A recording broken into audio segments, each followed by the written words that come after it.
د پلار لیکونه لور ته.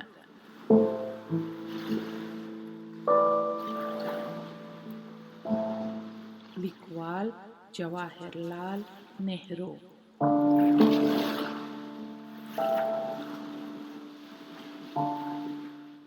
ژباړن نسیم سلیمی. د انسان منځته راتګ. په تیر خط کې مو ولیدل چې ژوند په څومره ساده ډول د ځمکې پر مخ شروع سو او د میلیونونو کلو په دوران کې په تکراره د نننۍ ورځې وحال ته راورسېدی. همدغه رنګه مو په دې تکامل کې یو ډیر دلچسپه او مهم قانون مشاهده کړ. هغه دا دی چې حیوانات همیشه هڅه کوي چې ځان له خپل محیط سره جوړ یا مطابق کړي. د دې کار په کولو سره یې نوي خاصیتونه پیدا کړي دي او ډیر لوړ او مغلق حیوانات ځنې جوړ شوي دي. موږ دا تغییر یا ترقي په بیلو ډولو وینو.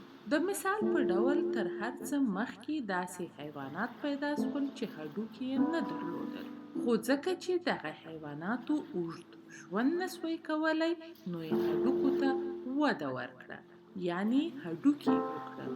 لومړني هډوکي چې په هغو کې وده وکړه شمزۍ یا د ملا هډوکي یا ستون فقرات ول. په دې ډول دوه ډوله حیوانات منځته راغلل. اول هغه حیوانات چې هډوکي نه درلودل یعنی بې هډوکي حیوانات، او هغه حیوانات چې هډوکي درلودل یعنی هډوکي والا حیوانات. البته انسانان او هغه حیوانات چې په خپل شاوخوا کې ویني هډوکي لري. اوس نو سړی داسې ساده حیوانات ویني لکه ماهیان چې هګۍ اچوي او وری پرېږدي، په زرهاوو هګۍ اچوي خو کومه پاملرنه یې نه کوي. مور د خپلو کوچنیانو په روزنه کې هیڅ ډول برخه نه اخلي، فقط هګۍ اچوي او بیا پر هغې خوا ورګرځي لانه. ځکه چې هیڅوک د دې هګیو روزنه نه کوي نو یوه ډیره برخه یې مري او یوازې له یو څو هګیو څخه یې ماهیان راوځي. ډیره لو ضایع نه ده، خو هر څومره چې لوړ حیوانات مطالعه کوو د هغو د اولادو شمیر لږ وي، خو میندې په خپلو اولادو پسې سم سر ګرځوي. چرګه هم هګۍ اچوي خو پر کښیني او شاربي، او کله چې چیچیان له هګیو څخه راوځي تر یو وخته پورې دانه لا هم ورکوي. هغه وخت چې لوی سي بیا دومره چرت نه پکښې وهي. په هغو لوړو تیلرونکو حیواناتو کې چې ما یې په تیر لیک کې یادونه وکړه ډیر تغییر منځته راځي.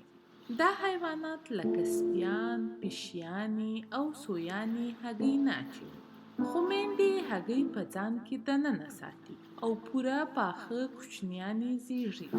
مور تر لنګون وروسته کوچني ته تی یا شیدې ورکوي. په دې ډول مور د خپل چیچي ډیره روزنه کوي، خو سره له هغه دلته هم بیخي ضایعات لیدل کیږي. سوی په هرو څو میاشتو کې یو پلاش ډیر چیچیان اچوي او د هغو له جملې څخه ډیر مري، خو یو لوړ یعنی پرمختللی حیوان لکه پیل یوازې یو چیچی زیږوي او ښه پاملرنه یې کوي. نو ته لیدلی سې کله چې حیوانات پر مخ ځي هګۍ نه اچوي بلکې د ځانو په شان پاخه چیچیان زیږوي، او ډیر پرمختللي حیوانات بیا پر یو وخت یو چیچی اچوي. دا به هم وویني چې لوړ حیوانات له خپلو چیچیانو سره مینه لري او په روزنه کې ډیره برخه اخلي. په دې ډول نو انسان باید لومړی له یوې کښتې درجې څخه وده کړې وي.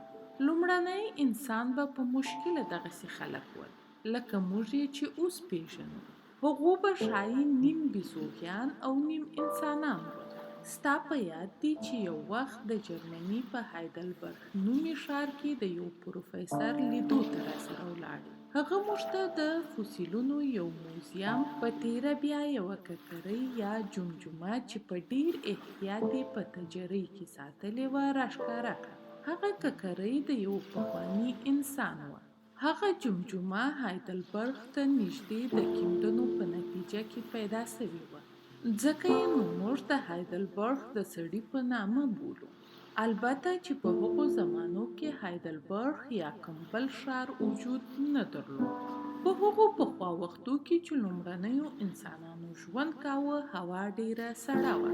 هغه وختونه د یخي د زمانې یا د یخي د عصر په نامه یادېږي، ځکه چې شاوخوا ټول ځایونه یخي نیولي ول. د یخي هغه غټې ټوټې چې نن ورځ په شمالي قطب کې پیدا کیږي، یعنی په هغو وختو کې تر انګلستان او جرمني پورې راغلي. پر انسانانو به شاید ډیر تکلیف وو او ژوند به یې له ډیرو سختیو سره مخامخ وو. یوازې به یې په هغو ځایو کې ژوند کاوه چې یخچالونه به یې نه درلودل. ساینس پوهان وایي چې مدیترانه په هغو وختو کې بحیره نه بلکې یو یا دوه جهیله وه. سرې بحیرې هم وجود نه درلود. هغه ځای ټوله وچه مځکه وه. د هندوستان زیاتره برخه به یوه جزیره وه او بحر ښایي د پنجاب ایالت سره و. ته تصور وکړه چې ټوله جنوبي او مرکزي هندوستان یوه جزیره او له همالیې څخه د بحر په واسطه جلا وي، نو ته به مجبوره یې چې مسافرۍ ته د بخار په کشتۍ کې ولاړه سې. شاید په لومړیو وختو کې به د انسانانو پر شاوخوا ډیرو غټو حیوانانو ژوند کاوه او شاید ډیر به ځینې بیریدل. نن ورځ انسان د ټولې نړۍ خاوند دی او په حیواناتو هر هغه څه کولی سي چې زړه یې وغواړي. ځینې حیوانات لکه آس، غوا، پیل، سپی، پیشي او داسې نور آموخته یعنی اهلي کوي.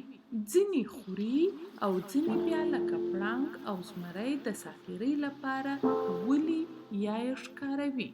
خو په هغو وختو کې د دې دومره توان خاوند نه و او پخپله هم د ښکارېدلو په خطر کې و او کوښښ یې کاوه چې ځان له لویو حیواناتو څخه ګوښه وساتي. سره له هغه هم انسان په کراره راپورته سو او ورځ په ورځ زیات توان پیدا کړ او تر ټولو حیواناتو قوي سو. دې ځای ته څنګه ورسېدی؟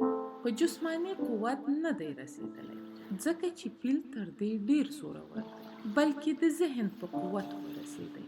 موږ کولی سو چې د انسان فکري وده له هغو لومړنیو وختونو څخه بیا تر اوسه پورې وګورو. په حقیقت کې دا فکري قوت دی چې انسانان له نورو حیواناتو څخه بیلوي. د یو بې فکره انسان او حیوان ترمنځ عملاً کوم فرق وجود نه لري. د انسان تر ټولو ستر کشف ښایي د اور کشف وي.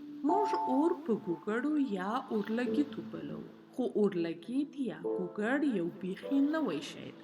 په پخوانیو زمانو کې به یې د بکرۍ ډبرې تر هغه وخته پورې یو له بله سره وموښلولې تر هغو چې بڅرکي به یې وکړل او بیا به له دغه بڅرکي څخه پر وړو یا وچو خاښو، خشپه یا نورو شیانو اور واخیست. په ځنګلو کې اورونه کله کله پخپله پیښیږي یا شاید د بکرۍ د ډبرو د پرلموښلو یا بل شي په نتیجه کې پیښ شي.